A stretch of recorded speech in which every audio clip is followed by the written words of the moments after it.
The millionaire's daughter had never spoken a single word, no cries, no whispers, only silence. Doctors were baffled, and hope was fading fast. But one afternoon, the billionaire walked in and caught his quiet daughter and the black nanny sharing a secret moment, singing softly together. That simple song broke through years of silence and stunned the whole family. What the father discovered in that fragile moment would change everything they thought they knew about love, healing, and family. Part 1. From the moment little Amara was born, her silence became a heavy shadow over the grand mansion. The millionaire father, James Whitmore, had everything: wealth, influence, power, but his daughter's silence haunted him more than any business failure ever could. Doctors were puzzled. Speech therapists tried everything, but Amara never uttered a single word. No cries, no babbles, nothing. Just quiet.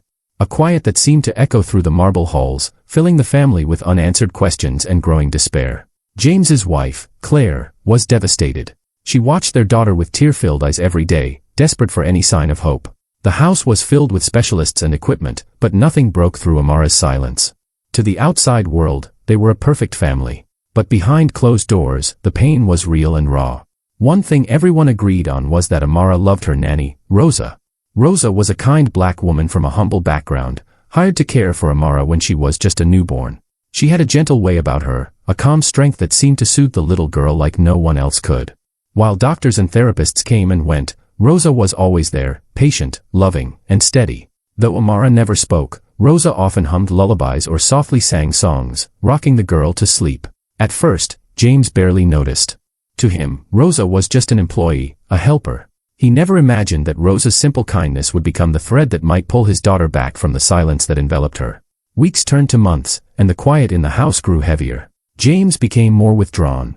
The pressure of running a business empire weighed on him, but nothing compared to the helplessness he felt watching his daughter locked in a world without words.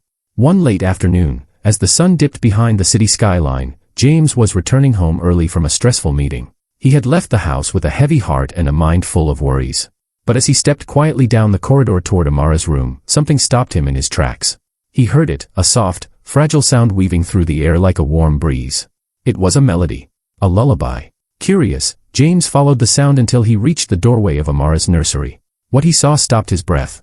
There was Rosa, sitting on the floor, cradling Amara in her arms, singing a gentle song. And to his amazement, Amara was not silent, she was singing back. Her small lips moved carefully, timidly at first, but with growing confidence. The quiet melody filled the room, fragile yet beautiful. The daughter who had never spoken was singing. James's heart pounded. Tears welled up as he watched this secret moment between his daughter and Rosa. What did this mean? Could it be that love, patience, and music were breaking through where medicine could not?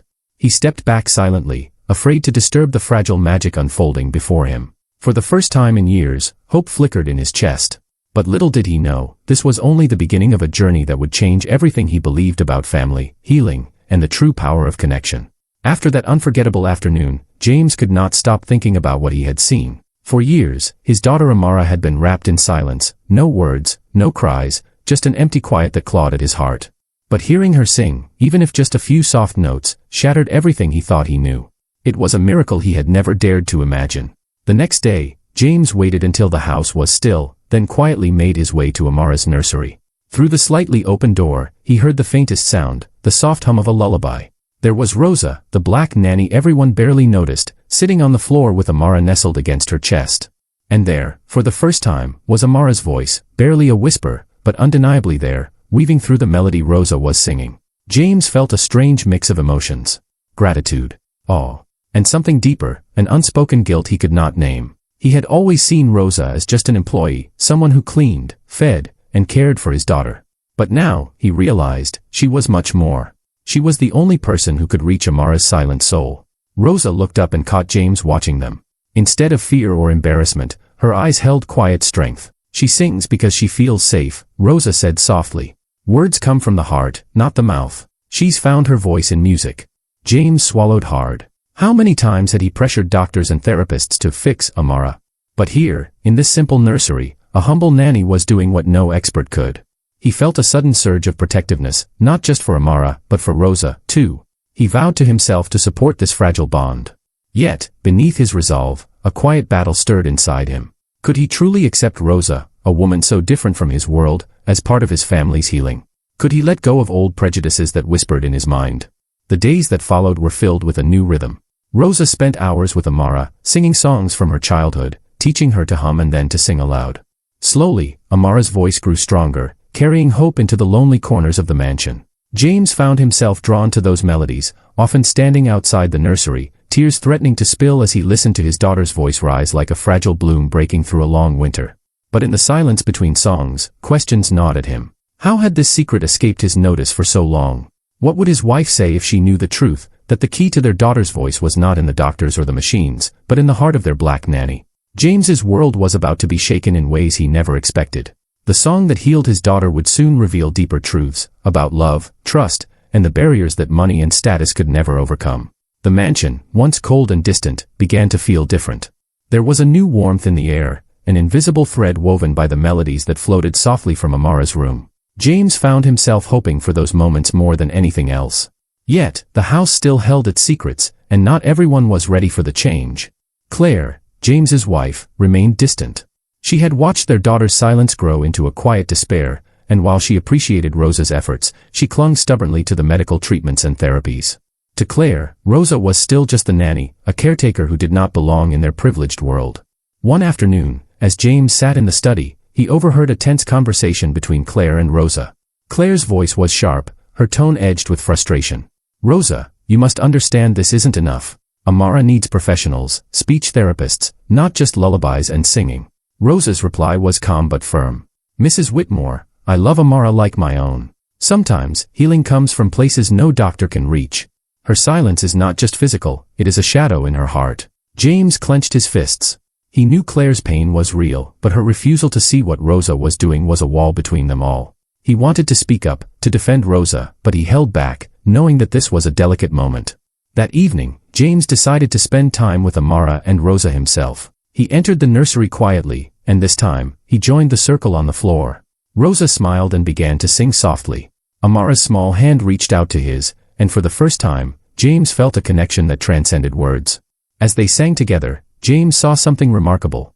Amara's eyes sparkled with life. She was no longer trapped in silence, she was communicating through song, expressing emotions she had buried deep inside. But just as hope blossomed, a shadow loomed. One night, during a lavish dinner party hosted by James, an unspoken tension filled the room. Claire's friends whispered about Rosa behind her back, their glances cold and judgmental. To them, a black nanny having such a close bond with the millionaire's daughter was scandalous. James caught the disdainful looks but said nothing. Yet, inside, anger simmered. How could these people not see the miracle Rosa had brought to their family? How could they judge a woman whose love was the only thing breaking through Amara's silence? Later that night, James found Rosa quietly sitting by Amara's crib. "You are more than just a nanny," he told her softly. "You have given my daughter a voice. You have given our family hope." Rosa's eyes filled with tears. "Thank you, sir. I only wanted to help." James knew the road ahead would be difficult. The walls of prejudice and pride would not fall easily. But he vowed that no matter what others thought, Rosa and Amara's bond would never be broken. Because sometimes, love and music could heal wounds that money and power never could. Weeks passed, and the transformation in Amara became undeniable. Her voice, once just a fragile whisper, grew stronger with each song. She laughed, hummed, and even tried to speak simple words, her silence finally breaking like dawn after a long, dark night. The mansion, once filled with quiet despair, now echoed with hope and life. James watched it all with pride and gratitude. He realized that Rosa was not just his daughter's nanny, she was the heart of their family's healing. Their bond had shattered walls of silence, prejudice, and misunderstanding. Rosa's patience and love had unlocked what medicine could not. Claire, too, began to soften. She saw the joy returning to her daughter's eyes and the warmth in Rosa's care. Slowly, the cold distance between them melted into respect, then friendship. The family was finally becoming whole. But the real change was deeper than words. James's perspective shifted. He recognized how easy it was to let old biases blind him to the true value of people. Rosa had taught him a lesson money never could, that love, kindness, and understanding are the greatest gifts we can give. One afternoon, James held Amara's tiny hand as she sang a lullaby learned from Rosa. Tears filled his eyes as he whispered, "Thank you for giving me my daughter back." Rosa smiled gently, but then she said something James would never forget. Her voice was always inside her, "Sir." She just needed someone to listen. And that truth echoed in his heart. This story is more than just about a silent child finding her voice. It is about breaking barriers, embracing kindness, and seeing people for who they truly are, not their race, background, or status. If this story touched you, share it with someone who needs to hear it. Because every voice deserves to be heard. Every act of kindness has the power to change a life, and sometimes, the smallest song can heal the deepest silence.